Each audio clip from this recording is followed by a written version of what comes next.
This episode is brought to you by Summer School Electronics. With pedals like the Snow Day Delay, the Pep Rally Fuzz, the Trash Panda, and my personal favorite, the Science Fair, which is two classic dirt pedals in one, with a mid-boosted overdrive on one side, a black lab rat circuit on the other, and a blend knob to blend between them to find the perfect classic stacked dirt sound you're looking for, it's hard not to find something you'll love.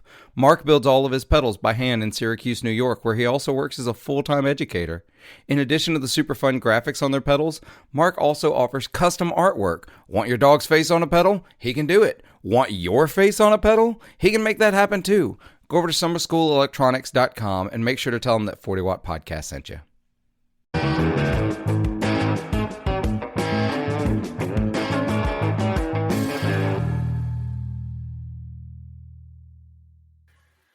"40 Watters, welcome to another episode of the 40 Watt Podcast. My name is Philip. I am your host most weeks. I think every week, actually. I don't think, sorry, I'm trying to be funny and I'm bad at it. That's okay. So this week, let's get through, I'm going to gush on some sponsors here for a second.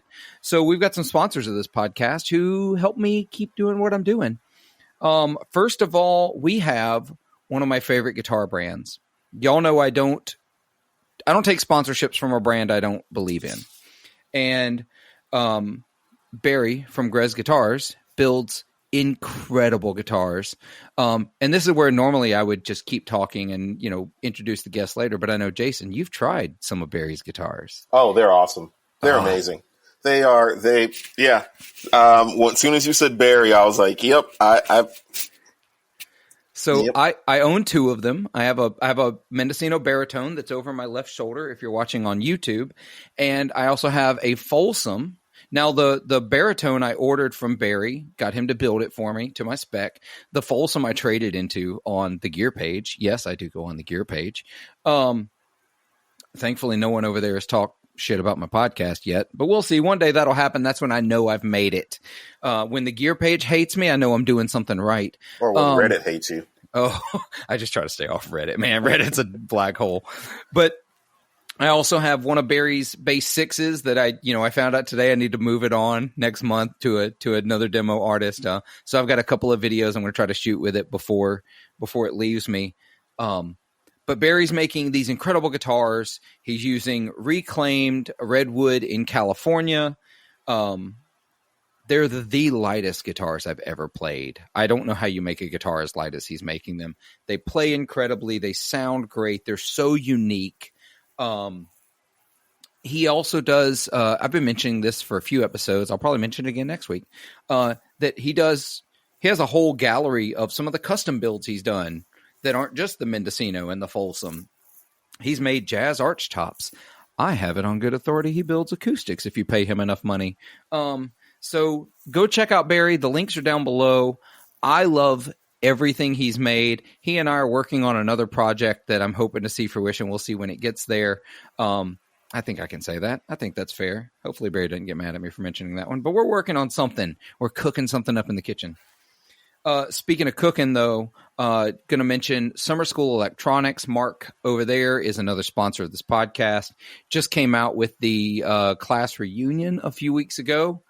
I think it's a absolutely killer pedal, even though I have no idea how to play the 90s music that it was really meant for.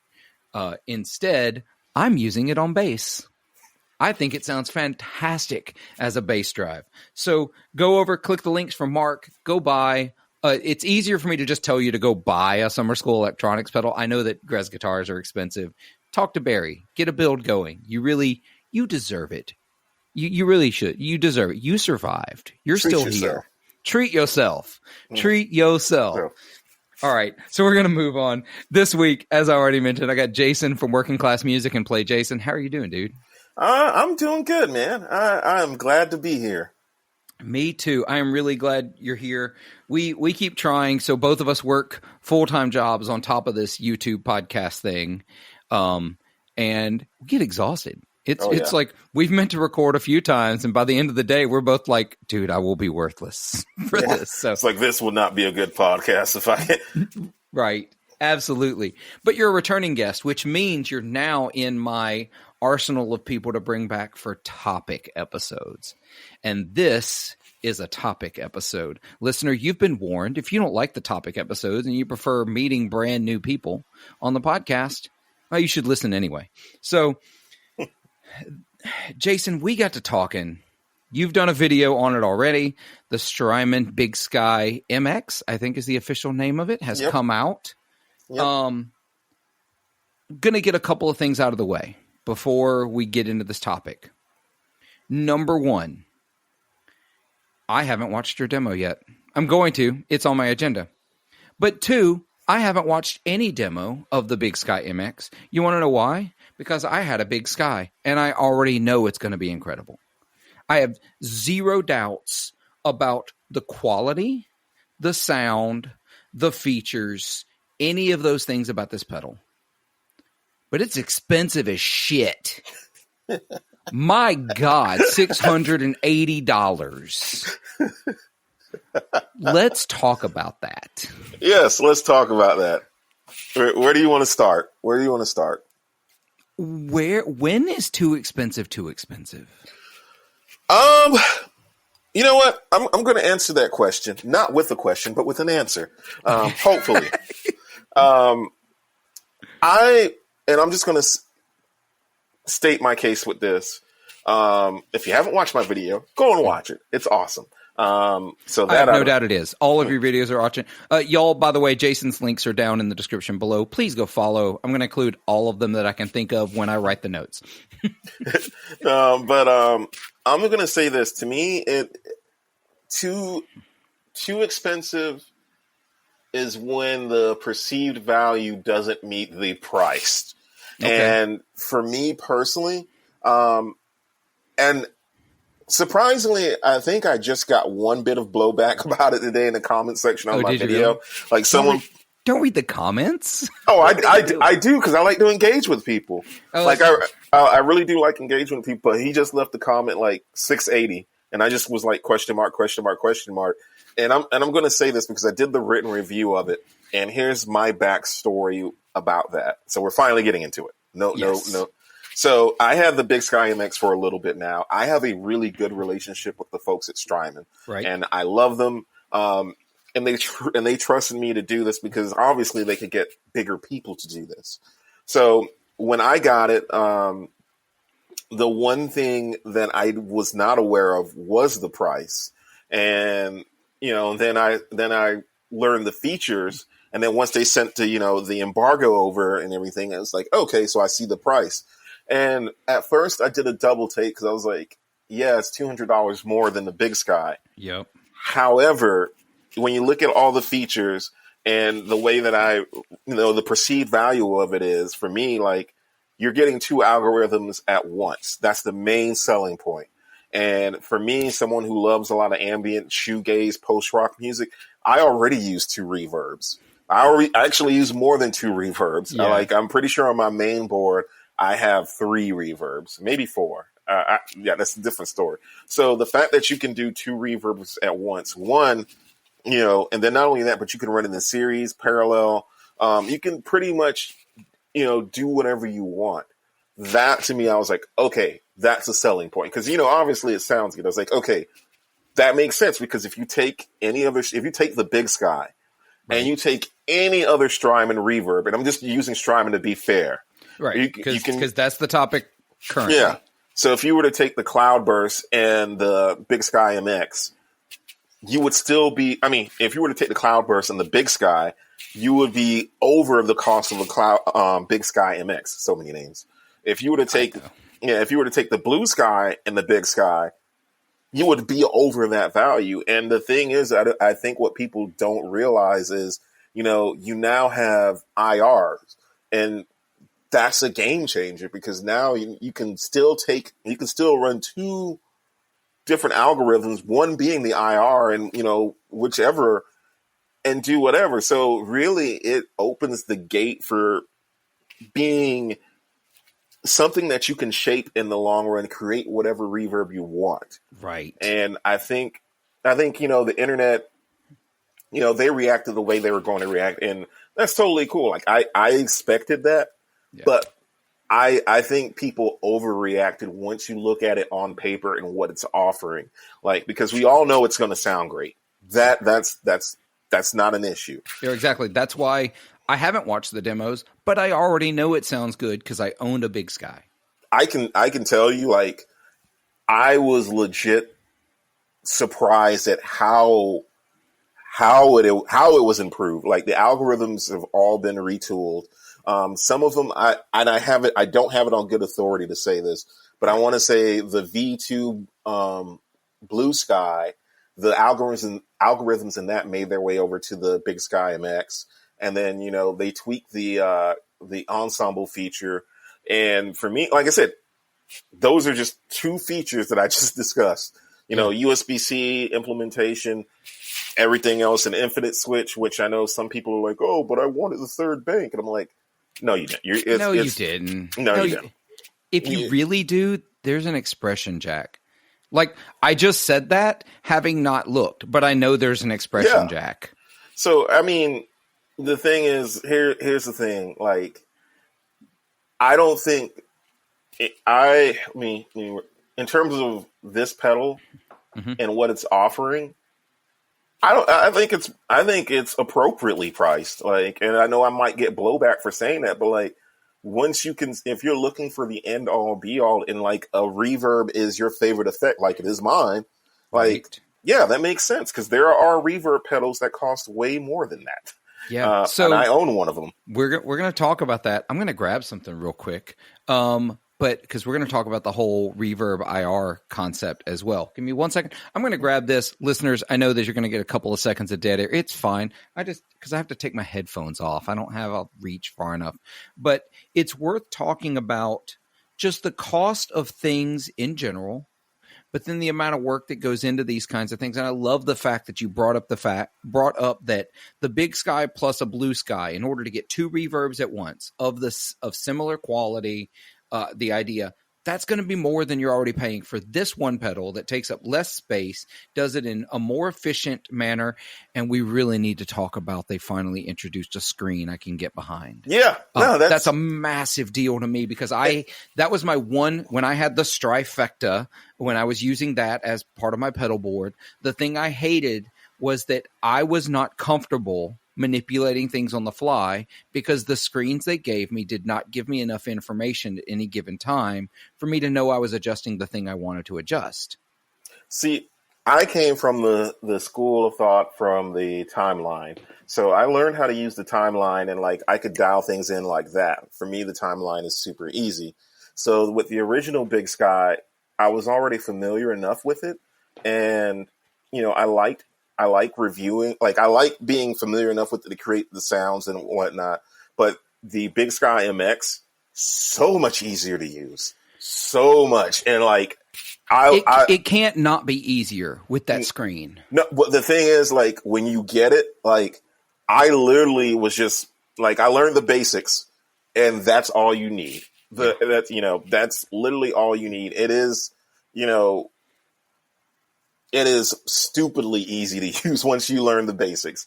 It's just like, yeah, parameter 1, parameter 2. Those controls these two things on this sound. Then you have mix, decay, mod, all like that. Yeah. You know how to save your presets. You know how to edit your presets. Like, it's all there. So, yeah, I mean. So I didn't grab the thing I wanted to grab because, honestly, I can't remember where I put it. Oh, I see it. Hold on.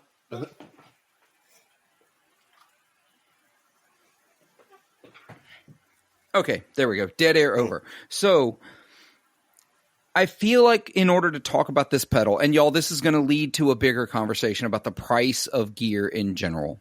We're going to do our best to keep this conversation in an hour, because I think this is an important conversation to have. In fact, a few episodes ago, I had a conversation about just the price of gear in general. And I had a lot of people give me some feedback that they really appreciated that we actually talked real dollars. A lot of YouTubers and a lot of podcasters, they like to avoid talking dollars and cents and being real about the price of this gear. And I want to be real about it. I'm going to talk in today. That means this episode is not evergreen. This episode is not going to make sense to somebody 4 years from now when the price of everything has changed. But that's okay. I think I liken it to the H9 versus the H90. That's Exactly what this is. The H9 was expensive as hell. And I loved that pedal. I ultimately got rid of it for a couple of reasons. And I've not picked up an H90 just because I know who I am as a guitarist. And that's not, I don't need that tool, right? That's not a tool that I need. But I love the fact that they made it. Okay, I can do 2 simultaneous algorithms. Yep. I have a screen that I can actually see things on. I don't need my phone to manipulate it.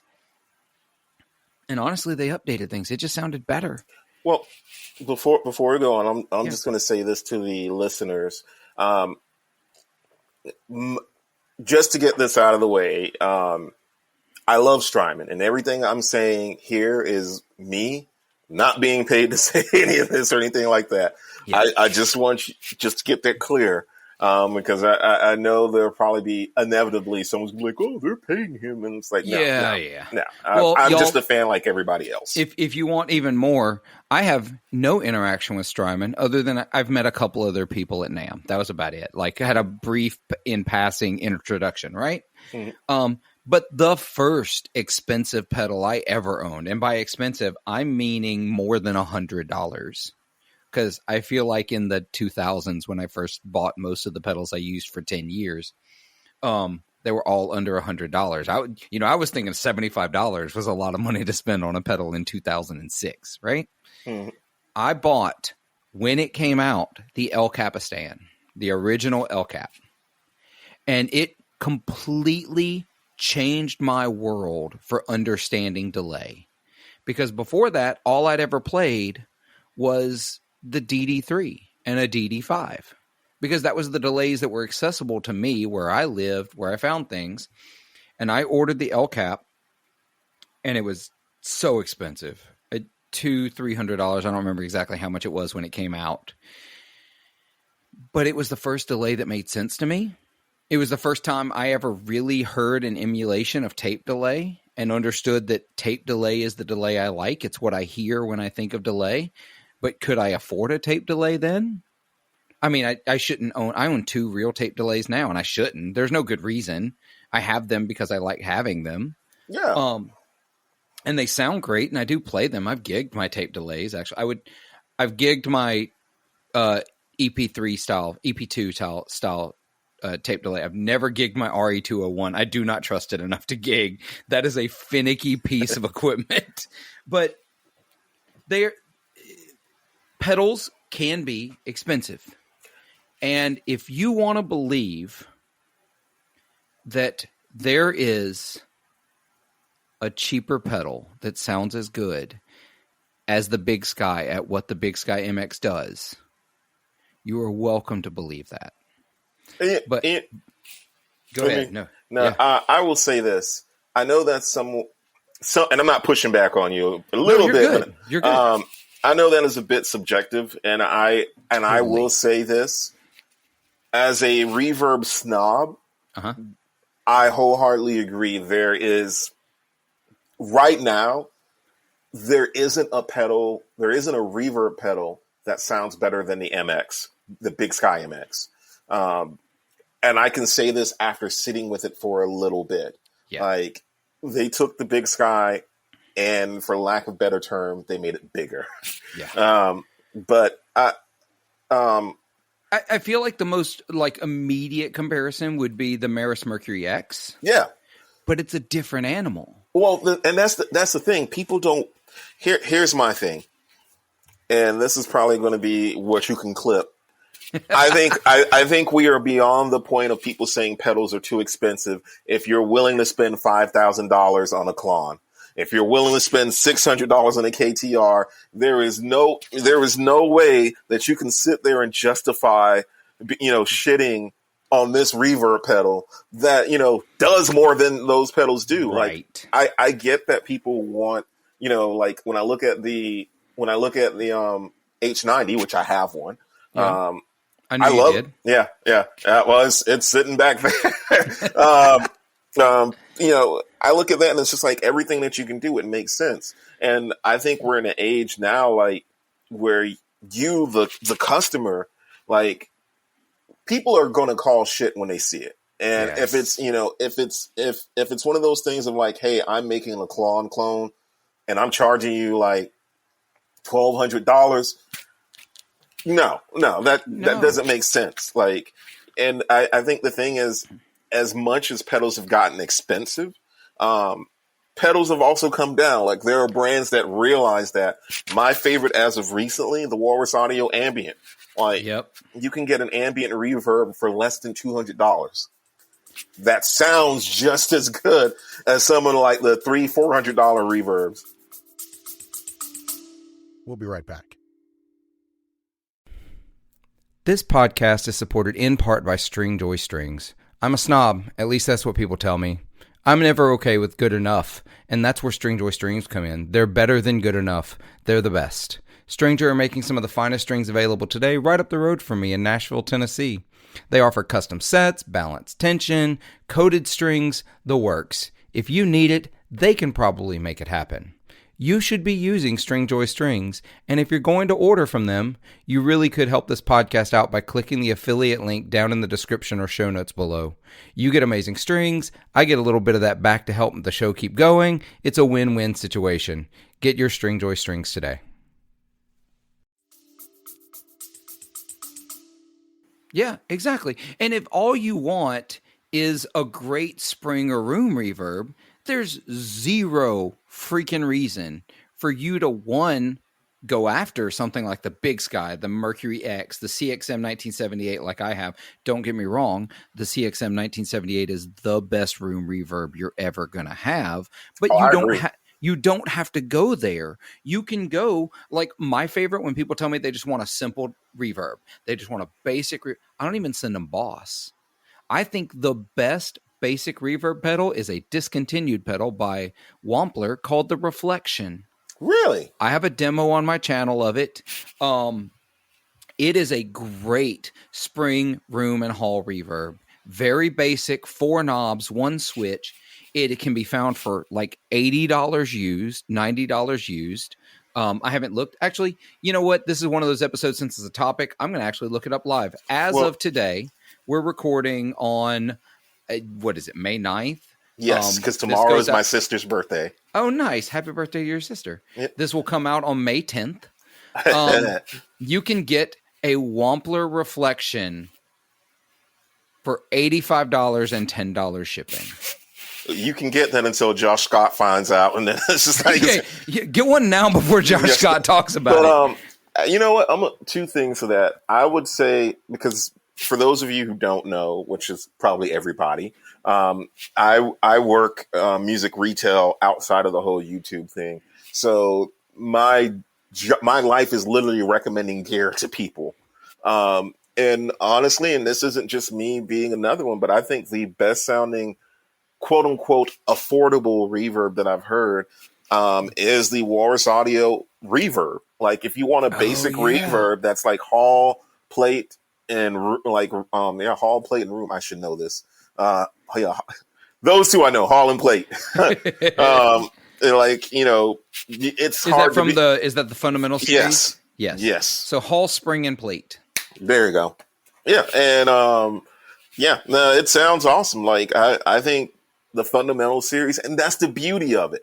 If you want something super simple, you can get that. But if you're not using more than unless you're just like a blues lawyer and you're not using more. Hey, I didn't. And you're Look, not I know who I am.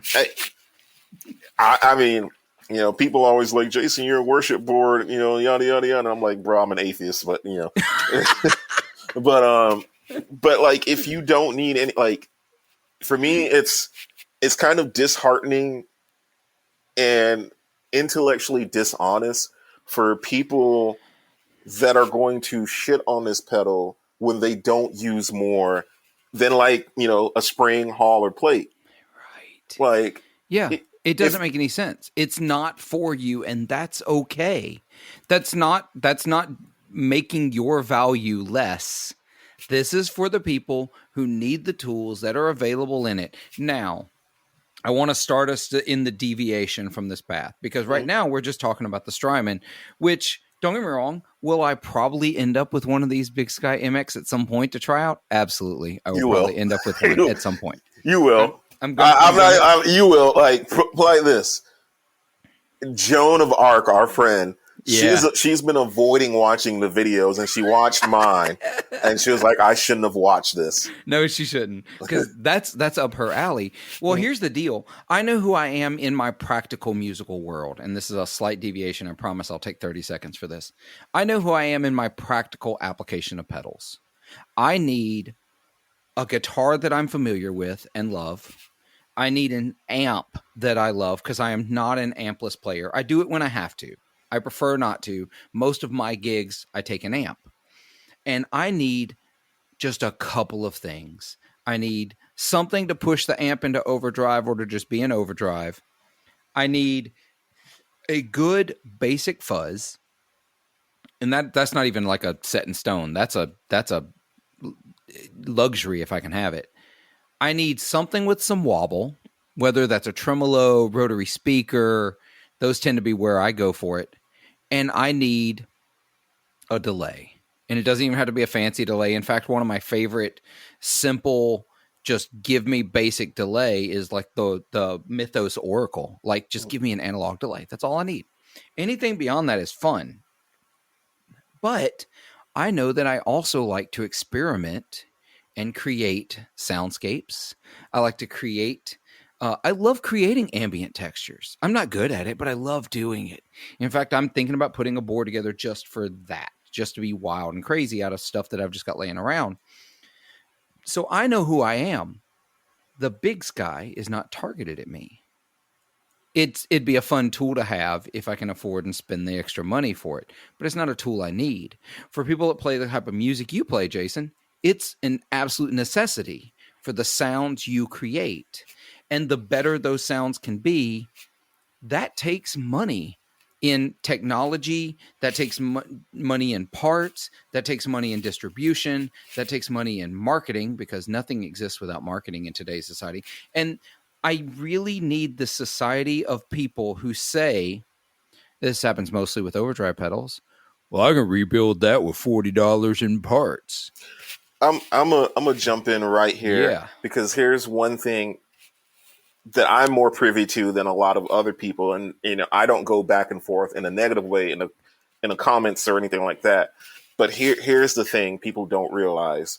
Some of these companies, the price of the enclosures, I'm not going to say who, but there is one company who's raised their prices on pedals, and then they told me how much the price for an enclosure was raised on them.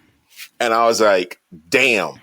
And, it's like, people don't realize the R&D that goes into it, because unlike building an analog pedal, coding is a thing that you have to pay for. Yep. So it's just like, there's so much more money that you have to do. It's not like a video game where once you have the asset, like you can just make, you can clone it to death and make, a crap load of money. But it is one of those things of like, hey, like, all these things cost money, and over the last few years they have gone up. And with that company, the company that they told me the cost of that enclosure and how much it went up by, it wasn't even a digital pedal. That's what blew my mind. Yep. And I was everything metal has gone up. So in my day job, I'm a librarian, right? Last year we put a new outdoor book drop at my library, right?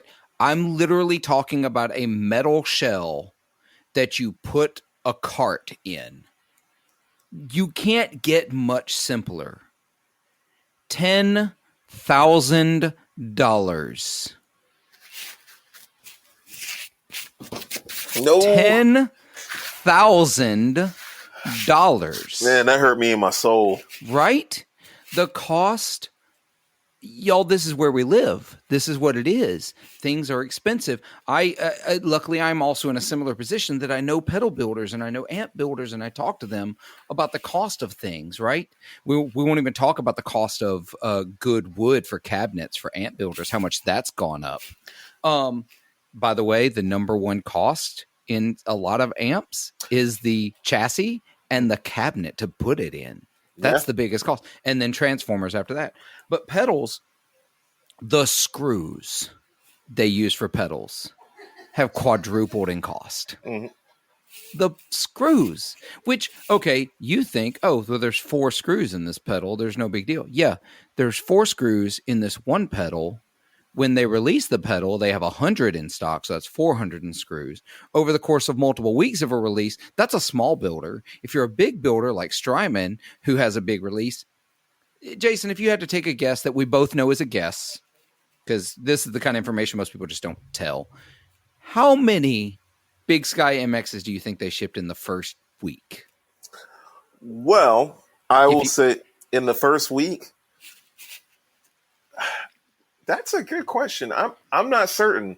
I would say that it did well. If I had taken because I don't. That's a number I don't think I can answer.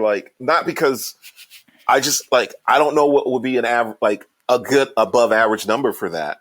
I do know certain vendors are sold out. Yeah. I know certain vendors are sold out, and so that's a good indication for a demand. But before I'm gonna jump and say this because I had it on the tip of my tongue. Oh yeah, go ahead. Just so your listeners know, I am not defending companies raising the price, especially the cost of living. I, as left leaning as I am not raising. I'm not like, oh yeah, go corporations. I just understand in our community, I understand the behind the scenes of it. And it's just like, I'm going to say this. A lot of companies, a lot of these bigger companies, there's not a lot of margin in these. There's not. So they're not making oodles of money. It's just this is what this costs to build. And again, because working music retail, I see the margin in a lot of these things. Yeah. And I can tell you, there's not a lot of margin in pedals anyways. Gear, guitars, that's a whole different story. But yeah. And we're going to get there. We're going to get there here in just a minute. And we're going to try to, again, keep this in an hour. So I just did a real quick scroll of the dealers list for Strymon. Just in U.S. dealers, they've got at least, I think it averages to something like 4 to 5 per state. Mm-hmm. So you're looking at 50 states. I'm doing some napkin math because I'm not going to count all of these, right? So just in the U.S., you're talking, let's say, we'll be conservative, which would be the only time I'm ever conservative. Yeah. 200 dealers in the U.S., right? Then you go to their international dealers page, and it's even more than that. So we're going to say 500 total dealers globally. Do you really think all of those dealers only got one pedal? No. I'm going to say each dealer probably got 3 to 5 at the minimum. So now I'm going to be the other side. Let's go 5. We're going to say 5. So we're going to say 2,500 pedals shipped out for launch. You got 2,500 pedals. If there was only 4 screws, which I know there's more than that in each of these pedals because they're big enclosures, that's 10,000 screws. And their cost for each of those screws has quadrupled in the last 5 years. So I like breaking it down to that kind of economic because people like to think on the personal level, if I wanted to build a Tube Screamer clone, let's ignore the fact that I don't have the knowledge to build a Tube Screamer clone. I don't. I'm working on that, actually. I'm actually using Brian Wampler's pedal course to learn how to build pedals. I don't remember what it's called, guitarpedalcourse.com. He is not sponsoring me, but he should be, so I'll talk to Brian about that. I'll send him an invoice. It'll be great. So I'm learning how to build pedals, but to build one, sure, it's cheap. It's cheaper than buying the pedal itself. If you already know how to do it, or, you can buy a kit, but you're not getting the better components. I know this because I talk to electrical engineers about these pedal kits and the parts that they ship out in them. But also, the companies have to pay for, one, they're paying their employees. A lot of them are giving healthcare, which they should, and fringe benefits, but they're also paying for support. They're paying for warranty repairs as they're needed. there's a lot of money that goes into these that's outside the realm of just the parts included to do it. I'm going to give you a little peek behind the curtain into the industry I know the best, even though actually it's not the one I know the best anymore, because obviously as a librarian, I've been a librarian for 13 years. I know that industry a little better, but I was in bar and restaurant management. You want to know how a restaurant determines the price of a menu item? You know this, Jason? How they figure out how much something should cost? No. The general metric, the most used formula is you calculate the materials needed, the staff cost to create that item, and that includes your server taking it out to the table, not just your chef or your sous chef or your line cooks. Whatever it costs you to make that, and then you triple it. It's the simplest method. That's how you determine the cost of something on a menu item. So absolutely, you could make it at home for cheaper. Well, and it goes into the pedal industry, but you know what you can't do at home on your own? You can't make a Big Sky MX. No. No. But, you know, I mean, somebody could. There'll probably be someone in the comments. Okay. Well, actually, I can, and I have. One person. Yeah. Okay. But, like, I'm just Dexter. I'm just going to say this. I think people, and one, I think it's kind of classist and racist to be like, oh, I'm willing to buy only made in America, and I can justify the cost of a car or a guitar that's made in America. But when it comes to a pedal, oh, that's too much. But that's right. Yeah, and to me, it's ludicrous. Like, and it's absurd because it's just like, does this fit your need? Yes or no? If it doesn't fit your need, fine. Like if I like we said earlier, if I was just looking for basic reverb, wouldn't but for me, I like a lot of reverb and I like to create a lot of texture. And for me, the fact that, and I'll grab my board in a second, and it's just like I'll show you the board that it's on, and it's super simple. And for me, it's simplified my life and it's made things easier. And I'm going to be demoing with it. And I'm stoked because I've written a couple songs because of that pedal. Yeah. And I'm just like, man, I can't wait to record this and get this over to my vocalists. Like, they'll love it. But I think the one thing, the elephant in the room is like, no one has been able to tell me is like, people understand that the cost of items made in America are more expensive because of where they're made. Right. But when you have a pedal that's made in America, and it's all of a sudden expensive. Now it's like, oh, well, that's too much. Like, it costs. It doesn't make any sense. No, it doesn't. So there's an aspect to it that I like to talk about. That's the counterculture aspect of anything's expensive or popular. It's like it's instantly us versus them, and that's fine. Like punk was built on this entire concept of counterculture movement. Bucking against the norm, and that's great. I love that. There's a part of me that still absolutely adores that, but the battles are a little different now. And so we're going to talk about this as this goes into like the guitar market as well, because it shifts. So I was listening to another podcast today while I was doing a little bit of yard work, and they were talking about the cost of import guitars, and they were talking about where guitars are made. And I think this is really interesting. The point was really, actually, I think Blake Weiland made this point. It may have been the Chasing Tone podcast, now that I think about it. We are now nostalgic for Japanese-made guitars. And the reason we are nostalgic for Japanese-made guitars, originally Japan was where cheap guitars were built. But they got so good at building them that now they're renowned for the quality that they produced. We're seeing the exact same thing happen with Korean-made instruments right now. People are nostalgic for some of the better-made Korean instruments because that was where guitars were sent to be cheaply made. Well, guess what? They did that for 20 years, and they got fucking good at it. And people are still like, well, this guitar is overseas made. Well, you know what? That factory is making the guitar that the manufacturer asked for. If that manufacturer asked for an artisan quality, the highest level of craftsmanship available, they would get that instrument, but they'd also pay for it.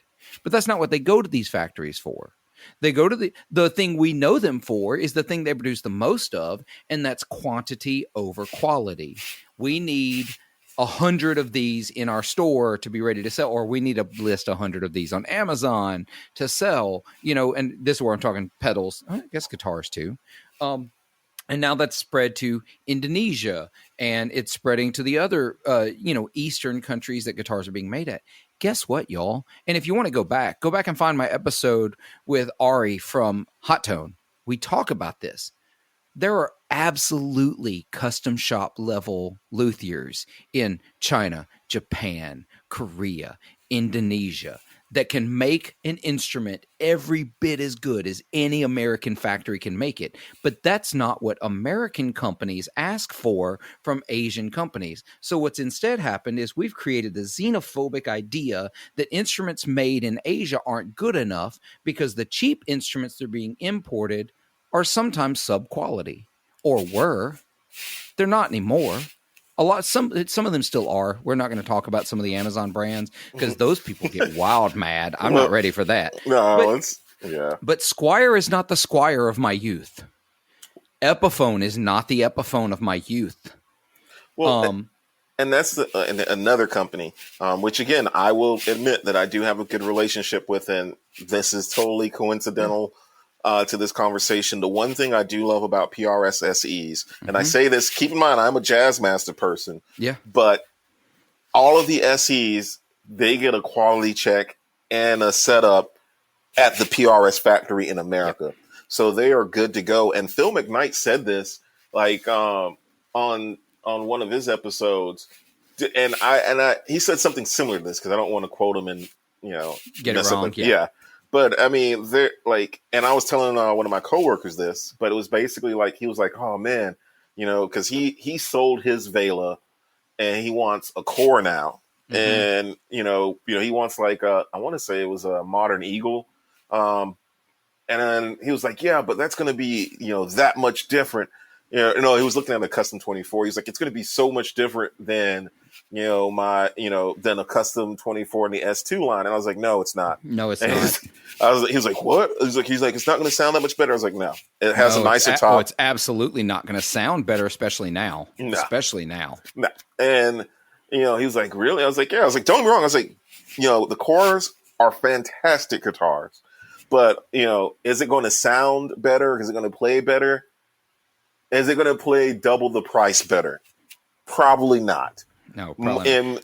And one thing before I forget, before we jump around, because a game with the xenophobia, a game I used to play with people, and this was me being a little bit of a bully, but like, people would shit talk Squire and like the classic vibe line, and this was when the modern players were around. And so I was like, oh, so you like that modern player? And they're like, yeah, I love it. It's awesome. I was like, that's made in the same factory as the classic. Made in China. Yeah, it's the exact same factory as the classic vibes. And Fender was testing the water. Like, people were like, oh, no, it's not the same. I was like, it's the same. Like, look at the headstock. It literally says it on the back of the headstock. Made in China. Made in China. Listeners, I'm sorry if we are absolutely bursting a bubble for you, but there are Chinese-made guitars with Fender on the headstock. Yeah. And, people, and the thing is, don't get me wrong, like the Starcaster, one of my favorite guitars. There are differences as far as the modern player and I want to say differences. I'm going to say refinements. Yeah. From the modern player to the classic vibe Starcaster, but functionally they're the same. They're like I've had both at the same time, and outside of like the neck difference and the fret differences, if that, there is no difference except for the finish. Well, I've played the classic vibe Jazzmasters, and I had a classic player, which is a Mexican-made classic player, which is, I know, listeners, I know all the names Fender have used make it very confusing. Yeah. The classic player was a made in Mexico Jazzmaster, and I'll tell you, the classic vibe was a better guitar. And that's the thing, though. Like when we speak of the xenophobia, so many people will tell me that, and in the world of Jazzmasters or offsets, and I'm like, look, as much as I love being a vintage purist, if you will, that's accepting of a more modernized take on the Jazzmaster. The Squire J. Mascis Jazzmaster is the most popular and best Jazzmaster you can get right now for under $1,200, bar none. and I say new because for me personally, I do like the 40th anniversaries, but those are no longer in production. I thought the However, Jazzmaster wasn't in production anymore. they brought it back due to did popular they? demand. It's the only artist model in the Squire lineup. That's incredible. Yeah. I didn't realize they had brought it back. I missed that news release. Yeah, but and my point with all of that is, it's just like, as a person who I have played a lot of Jazzmasters, owned a 66, owned a 66 335, and I can tell you that, for most people, a J Mascis is fine. Is there going to, I can tell you the difference in terms of pickups and wiring and how everything, I can't say, oh yeah, will this sound the same as this other one? No, but that's for different reasons. Will it sound as good? That's subjective, and again, that's for different reasons. This Jazzmaster over here is using 1 meg pots and a proper, Jazzmaster pickups. The J Mascis is using 500K pots, and the pole pieces on the pickups are more P90, so it's more P90. So, in all intents and purposes, some would argue that electronics and pickups wise, it's just a Squire classic player, if you will. But in my opinion, it beats the classic player, bar none. And like I said, I had a classic player, and absolutely, the one I'm most familiar with is the 40th anniversary one, and that one beat the hell out of my classic player that I had.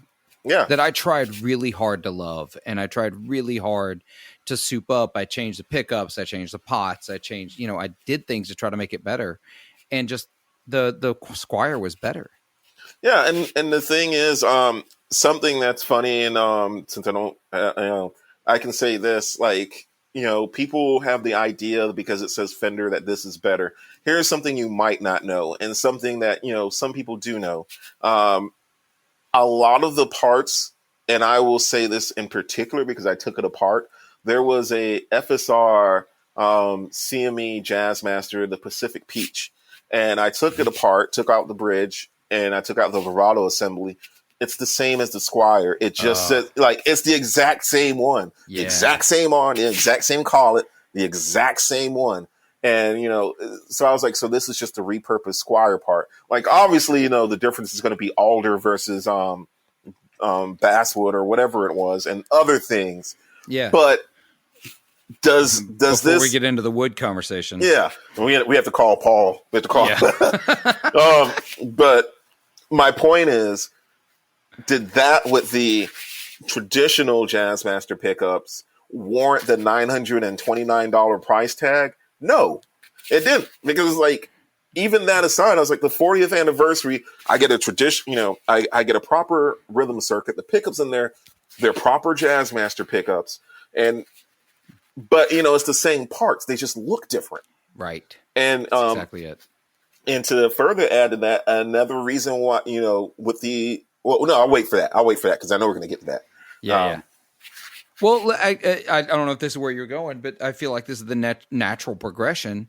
The uproar that was over the $1,200, $1,300, $1,700 Epiphones. Mm-hmm. People are getting upset about those when, I can't believe Epiphone wants $1,700 for a Firebird. I don't know why that's the voice, but that's the voice for the disgruntled screaming at clouds guy.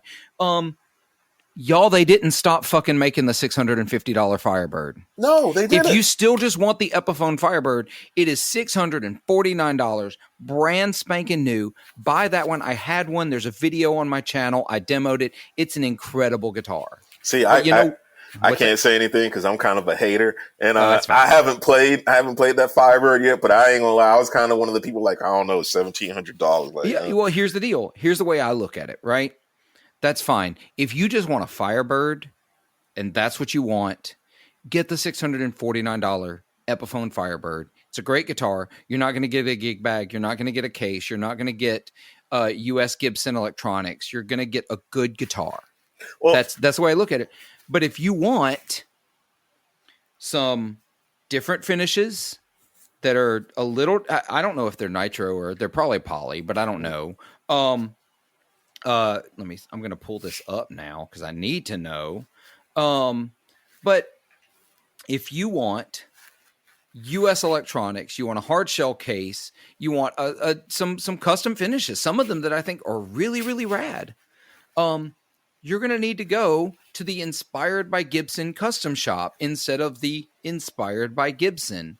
That's the deal. There's a little more attention to detail. There's a little more focus onto things. It is a poly finish. I double checked just in case somebody on YouTube wanted to drop me some comments. I looked. It's a poly finish. But no one says you have to buy that guitar if all you want's a Firebird. You don't have to buy it. I'm going to say two things. First, speaking of Epiphone, I'm going to use them. We got a little bit of blowback because, as you know, our channel is named Working Class Music. Right. So, everybody expects us to be like the, rooting for the low end gear, which is right. Is right. But the example we used was the 150th anniversary Crestwood Custom. You get a limited edition finish, Batwing headstock, Gibson pickups, and a hard case. And it's just $400 more than the regular one, which the regular one is basically late 50s, late 50s to mid 60s version where, it's not the same. And it's just like, when we got blowback about that, and it was just like, dude, like, so you're getting, I was like, if you look at any Epiphone case, they're $200 new. Yeah. That's what they are. Gibson pickups, an extra $200. Like, a limited edition finish, the more authentic thing, you can add an extra 100, however. But to me, I was like, yeah, that makes sense. It's like, this is a limited edition thing. I get it. Like, do I think, will I, and as far as the Gibson thing goes, I still think, I know there are boutique vendors that charge a lot more for pickups. Yeah. And will I stand and be like, yeah, they're right for the $1,000 pickups? Fuck no. Like, I was like, no. Dude, that was a collector item is what that is. And you can't think of it like guitar gear. You think of it like a collector's item. And that's fine. That's not for players. That's for collectors. But see, and that's the thing. I'm looking at it as a guitarist, and I'm like, why am I going to install $1,000 pickups on my $500 guitar, or my $1,000 guitar, or what? It makes no sense. Yeah, I can't think of any guitar I'd put $1,000 pickups in. Yeah, but the other point I was going to make though is, like I told you off camera, like about the Modern Light. Do I think the Modern Light is worth the money? No. But in contrast, like if you gave me a choice between the Modern Light and the Epiphone Greenie, I would take the Greenie. Yeah, like no, like that's that's a better option for most people. But it's just like if you absolutely have to get made in America, and that's your entry point, is a guitar that objectively doesn't look as nice. Yeah, and I'm not a big fan of the Modern Light look.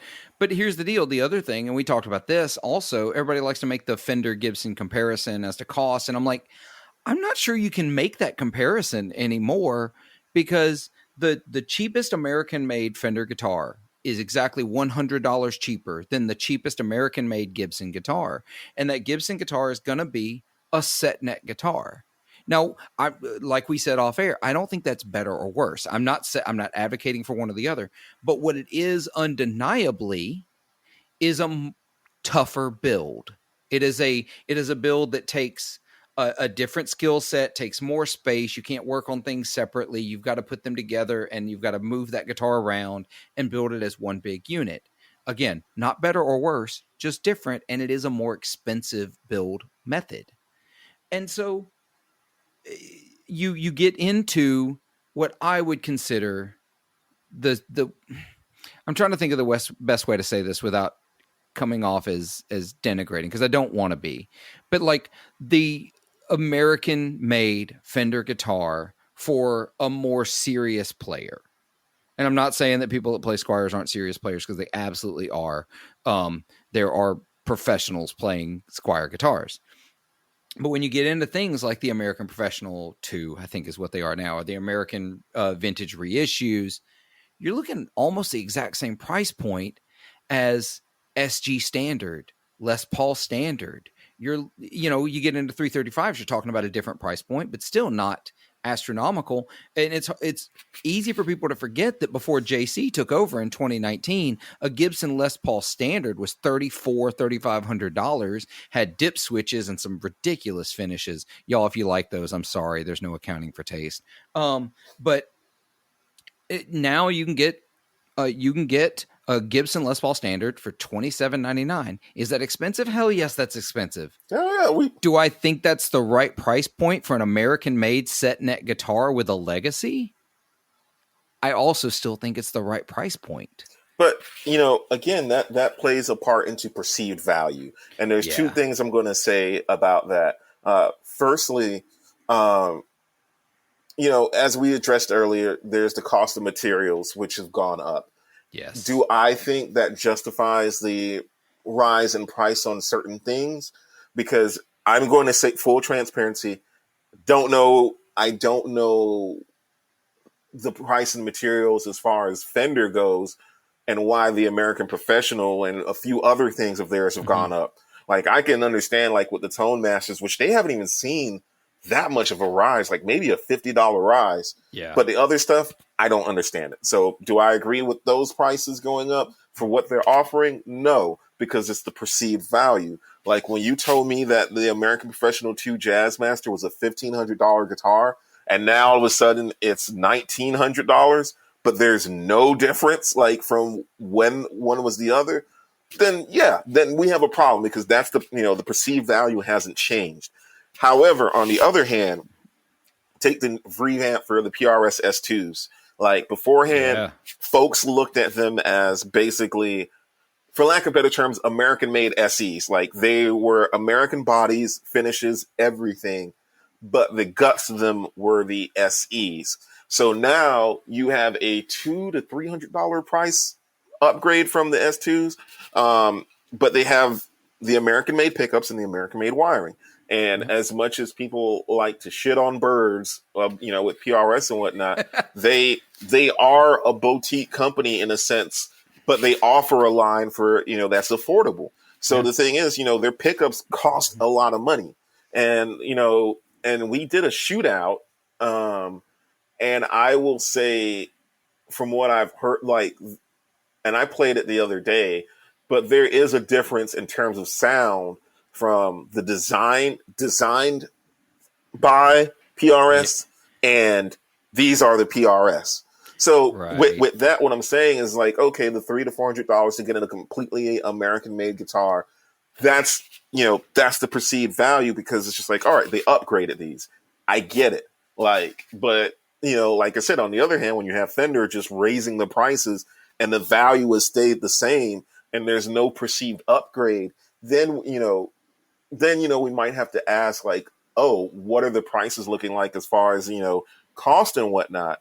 But the thing is, you aren't really seeing that across the board from other manufacturers. Yeah, people are raising their prices, and, and I say this as a person who is more so a Fender player, like, but I just don't see, personally, I don't see, I think they cost too much. And that's one area. I think American-made Fenders and even Mexican-made Fenders cost way too much right now, especially. There's a $2,000 Mexican-made Fender Strat. Yeah. There's no difference really from it in any other road-worn Strat, because it is a relic Strat, other than the name they added on the headstock for the Signature Edition. I have a Jason Isbell Telecaster. That guitar was a $1,299, $1,399 guitar when it came out. It's now $1,650 with no change in the production of the guitar at all. Like, I remember when the Troy Van Leeuwen was $1,200, and now they're like $1,650, I think. And they're $1,200 new used. I see one. Yeah. There's one on my local, I remember Facebook Marketplace. Yeah, I remember when they were $1,200 new, and it's just like, come on, like, most guitar players aren't dumb. Like, you have and the reason why I'm picking on them is because you have PRS with the SE Silver Sky, which has been the most popular guitar for the last few years. You can look this up. Yeah. And you know what the price increase on them? You can correct me if I'm wrong. $0. Yeah, I have no idea. I couldn't tell you off the top of my head. No, they were $8.49 when they were released. Wow. And they're still $8.49. I could be wrong. I could be very wrong. And I will eat crow if I am. But that's my point. It's just like, like with certain pedal companies, if you see a trend in rising prices, then it's, the material. And, the thing is, anything that's a DSP pedal is going to cost money to make. Yes. Like, because the programming, and I'm not going to say it because I'll sound stupid saying it, but I know creating the algorithms for those things are not cheap, and getting the processor, not getting the chips for them are not cheap. And then you got the enclosure and everything else. So it's just like, for me, when I look at a pedal, and I'm bringing it back to pedals, and I see the rising costs because I understand what those components cost. Yep. And, but when I look at guitars, and it's just like, okay, so this company has this import made guitar and it stayed consistently the same price since this was released. And, and you can see American made prices going up, but not, or even Mexican made, because I'm going to talk American, but you can see the prices of certain guitar models going up. Sure. And, in my head, I'm just like, so what's different? Yeah. Like, why am I paying, if, again, if you change, if you gave me better components, then it's like, I can justify that. And to put it in a different perspective, just because I know that everyone who listens to this podcast has pegged me as a Gibson apologist. Don't get me wrong. I call their shit when I see it too. And right now I think they get some undue flack. I think they responded to the quality control issues really well. And I legitimately think they're making the best guitars right now they've ever made. Even Epiphone. I think Epiphone is by far making the best guitars Epiphone has ever made.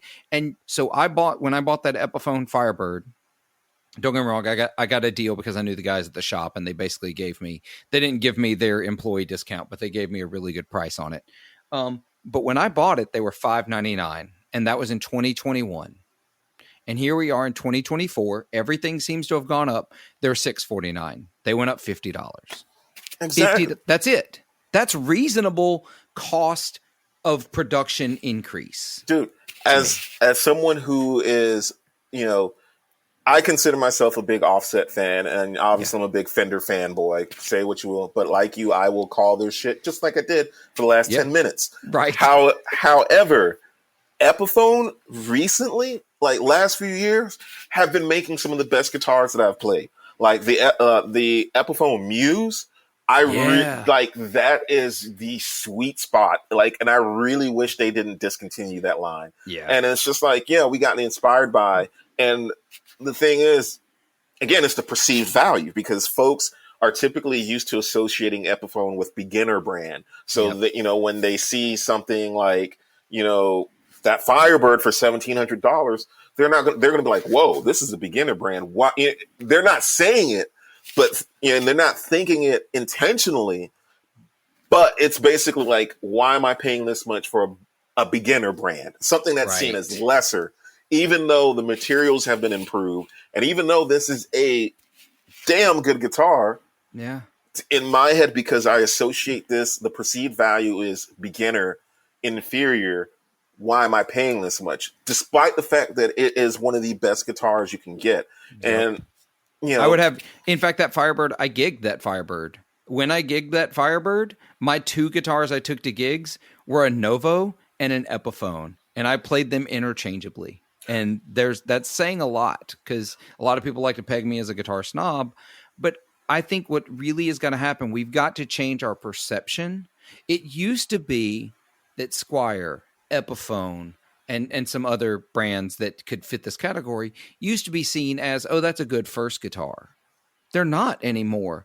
They're a good second or third guitar, and there's been other brands that have come in that are now your good first guitar. Well, I'm going to jump into that, and I'm going to say, I don't even think they're a good second, third. I just think they're a good guitar, period.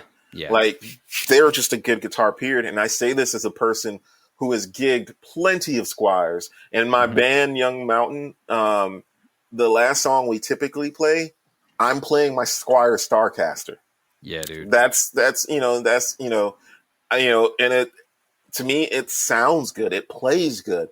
So I think you're right. People do have to change their mindset on that because, at the end of the day, a good guitar is a good guitar. Like a good instrument is a good instrument, no matter the cost. You just have to figure out if the cost is worth it for you. Yep. And there are good and great guitars at every price point now. Just what works for you. What are you looking for? Yeah. Well, Jason, I think that is a great place to wrap up the main episode here. And we're going to go over to the Patreon episode, and we're going to continue to talk about gear, but we may talk a little less about nuts and bolts and yelling at clouds about people complaining about the prices. Because I think we both agree there are some out of hand prices too. But I think people are a little misguided in where they're focusing their ire. You should be talking to the people selling clones. But we're going to do that. Listeners, if you want to check out anything Jason's doing, all the links are below down in the description on YouTube or in the show notes on your podcast player. Please, while you're down there, hit subscribe, hit follow, hit the bell icon, hit a thumbs up, leave a review if you would be so willing. That'd be great. I haven't gotten a lot of reviews lately. Those really do help the podcast. And that's your free way to help the podcast.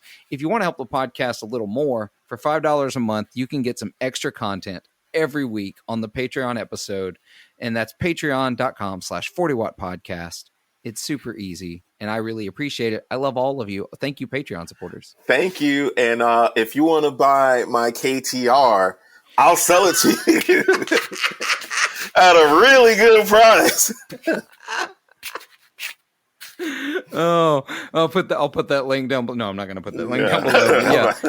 Yeah. Let me know if you want to get a hold of Jason and buy his KTR. I'll make that connection. It'll be a very low finder's fee of 35%. So that means it's going to be $900. There you go. Look, hey, I'll take that money. It's fine.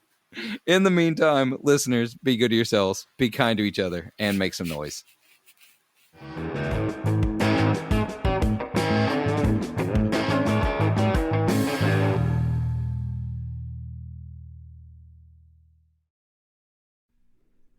This episode is brought to you by the supporters of 40 Watt Podcast over on Patreon. Go over to patreon.com/40watt podcast, where for as little as $3 per month, you can help support the podcast and get every episode ad-free. For $5 a month, you'll get every episode ad-free, as well as a bonus episode every week. I can't overstate how thankful I am for the support of my patrons, and hope you'll consider joining the team and helping keep this show on the road.